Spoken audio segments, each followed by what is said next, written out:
मुर्शिदाबाद से पश्चिम बंगाल के मुख्यमंत्री ममता बनर्जी ने एक तीखे बयान में कहा कि वो दंगों की नहीं बल्कि राजनीतिक चक्रव्यूह की विरोधी है। हरगोविंद दास और उनके बेटे से मुलाकात न होने पर उन्होंने प्रशासन पर सवाल उठाया और विपक्ष पर तंज कसा। अगर सब कुछ सही था तो उन्हें छिपाकर क्यों ले जाया गया।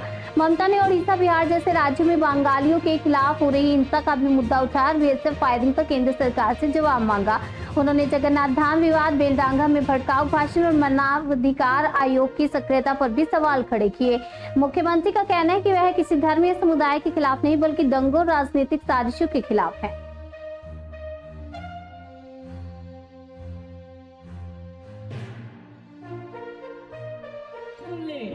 তখন কোশ্চেন হয় না, জগন্নাথ ধামটা খুব গায়ে লেগেছে না, বলা হচ্ছে আমি নাকি নিম গাছও চুরি করেছি। আরে আমার বাড়িতেই তো 4টে নিম গাছ আছে, কত দরকার জিজ্ঞেস করুন।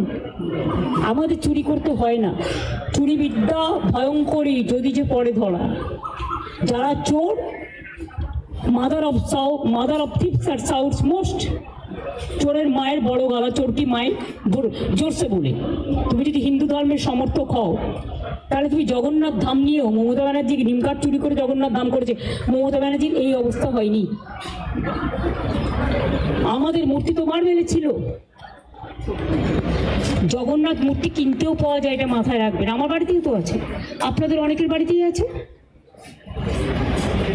ওটা নিয়ে এসছেন দৈত্যপতি, যে জায়গা থেকে বলছে সে জায়গা থেকে নয়। তাকে কাল ডাকা হয়েছিল, আমি শুনেছি, তিনি স্টেট বলে দিয়েছেন না তোমরা যেটা বলছো সেটা নয়, এটা আমি আমার নিজে অন্য জায়গা থেকে করেছি। আমি শুনেছি তাকে আবার কোশ্চেন করা হয়েছে, তুমি কেন পুজো করতে গেছিলে? নোটিফিকেশন দিয়েছে কেউ যাবে না জগন্নাথ ধামে, কোন পুরোহিত। আবার তাকে বলা হচ্ছে কি একটা যেন বলেছে, 3টে পয়েন্ট বলেছে, আমি দেখলাম কোনো একটা মিডিয়াতে। এত গায়ে লাগছে কেন? আমরা তো সবাই পুরীতে যাই, ওই আমরা তো এই কোশ্চেন করি না। আমি তো পুরীতে গেলে RSS বিক্ষোভ দেখায়, বিজেপি বিক্ষোভ দেখায়, ভুলে গেছেন? লজ্জা করে না? আর জগন্নাথ ধাম নিয়ে এত হিংসা। যখন আপনাদের আলুর টান পড়ে বাংলা যোগায়। আমি উড়িষ্যাকে ভালোবাসি। যখন আপনাদের সাইক্লোনে ইলেকট্রিসিটি সব ভেঙে যায়, সমস্ত রাস্তার পাইপগুলো, ওয়্যারগুলো নষ্ট হয়ে যায়, আপনারা আমাদের ইঞ্জিনিয়ার চান আমাদেরও সাইক্লোন হয়, তা সত্ত্বেও আমরা কিন্তু পাঠাই। আমাদের বাংলার টুরিস্টরা সবচেয়ে বেশি যায় উড়িষ্যায়, জগন্নাথ দেবের উল্টো রথে বলুন, সোজা রথে বলুন, সারা বছর ধরে। তো আমরা যদি একটা জগন্নাথ ধাম করি, আপনাদের আপত্তির কি আছে? আপনারাও ভালো থাকুন, বাংলাও ভালো থাকুক। আপনারা কেন আমাদের লোকেদের ধরে মারছেন? আমার কাছে খবর এসছে উড়িষ্যায় বাংলায় কথা বললেই তাকে মারা হচ্ছে। মহারাষ্ট্রেও হয়েছে, উত্তরপ্রদেশেও হয়েছে, বিহারেও হয়েছে। আমি শুধু একটা কথা বলবো, আপনারা আমাদের পরিযায়ী শ্রমিকদের উপর বাংলায় কথা বলছি বলে অত্যাচার করছেন, আমরা কিন্তু করব না। এটাই আপনাদের সাথে আমাদের তফাৎ। আমার এখানেও 1.5 কোটি বাইরের লোক আছে, কাজ করে, সব ধর্মের, সব বর্ণের, সব রাজ্যের। মনে রাখবেন, এটা কারো হাতে টাচ তুলে দেবেন না। আমি না করলেও অনেক হিংসুটে লোকের তো অভাব নেই। Jealousy has no cure. হিংসার কোনো ওষুধ আছে? নেই। এরাই কোনো সংগঠনের নামে কাউকে থেট করে চলে আসবে, আমি তার দায়িত্ব নেবো কেন? আমি পরিষ্কার বলে দিচ্ছি, আমরা চাই না কারোর সাথে কোনো ভুল বোঝাবুঝি হোক। আমি তাই উড়িষ্যা গভর্নমেন্টে, বিহার গভর্নমেন্টে, রাজস্থান গভর্নমেন্টে এবং আমার চিফ সেক্রেটারি আজকে চিঠি পাঠাচ্ছেন হোম সেক্রেটারিকেও। ডিজি অলরেডি উড়িষ্যার ডিজির সাথে সম্ভবত কথা বলেছেন। আপনাদের সুমতি হোক, শুভবুদ্ধি হোক, প্লিজ মনে রাখবেন, কোকিলের কুহু কুহু ডাকটা শুনতে পাচ্ছেন তো, এটা ন্যাচারাল।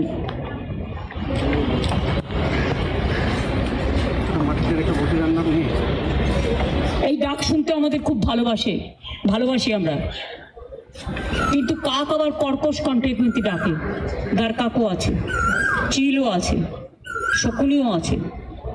শকুনি মামা দয়া করে হবেন না। লাল শাক আর লাউ শাক এক নয়,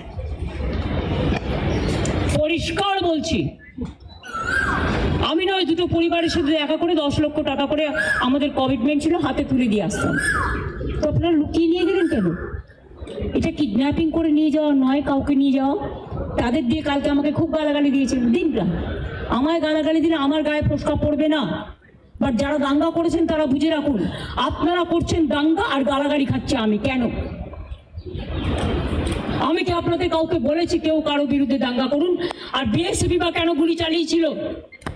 বিএসএফ যদি গুলি না চালাতো পরের দিনের ঘটনা ঘটতো না, এটা আমার দৃঢ় বিশ্বাস।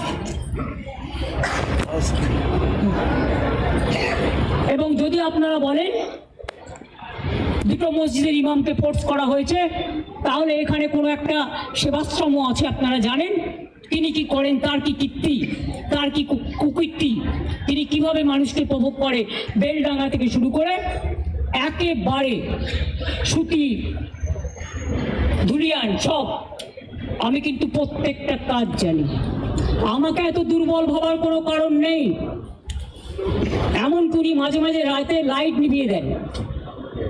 যখন ওয়াকআপ নিয়ে আন্দোলন হচ্ছিল আমি শুনলাম 48 ঘন্টা লাইট নিভিয়ে রেখেছিলেন। উনি এটা করতে পারেন না, ইটস এ ক্রিমিনাল অফেন্স। অন্ধকার করে দিলে, অন্ধকার করছেন কেন? মুখটাকে ঢুকিয়ে রাখবেন বলে, মুখটাকে লুকিয়ে রাখবেন বলে। অন্ধকার করা যায় না। যদি কোনো কুৎসিত ঘটনা ঘটে সেটা সিসিটিভিতে ওঠে। আপনারা কি লুকাতে চেয়েছিলেন? আমি পরিষ্কার পুলিশকে বলেছি সিআই অফিস ওখান থেকে পাশে সরিয়ে নেবে। উনি তো সেন্ট্রাল প্রোটেকশনে আছেন, থাকুন, ভালো থাকুন, আমার কোনো আপত্তি নেই। আমি কারো ক্ষতি চাই না। ভারত সেবাশ্রম সঙ্গে দিলীপ মহারাজকে আমি শ্রদ্ধা করি। উনি সেক্রেটারি মহারাজ, উনি সব প্রোগ্রামে আমাদের আসেন। এমনকি জগন্নাথ ধামেও গেছিলেন, লোক পাঠিয়েছিলেন তিনি তার পক্ষ থেকে।